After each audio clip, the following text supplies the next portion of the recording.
Brought to you by GTA, your island, your network. It's an agreement that once appeared to show promise. One thing we do know is that with the signing of this programmatic agreement, about $1 billion worth of projects will start to commence. The agreement was signed in 2011. It's now 6 years later. Myself, I and my administration will no longer support the buildup.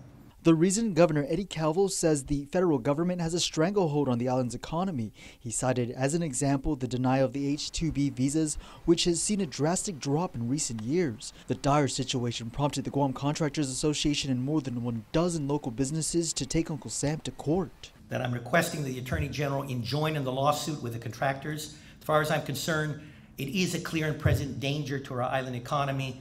In response, former Senator Larry Kasperbauer, whose property is affected by the buildup, says it's about time. I do think it's time that we, look after ourselves also. I think we have to do something to gain attention.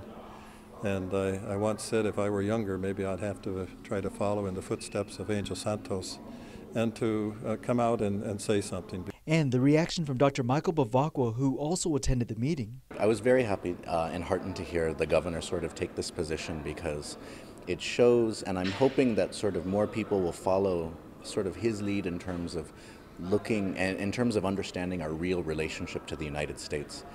Because whether, the governor or anybody else wants the buildup to happen, it's out of our hands. The programmatic agreement including 4 pillars, those being the shrinking of the federal footprint by the end of the buildup, leaving Paget Village and caves untouched, using the One Guam approach in improving infrastructure and employing a Green Guam approach to bolster island sustainability and protect natural resources.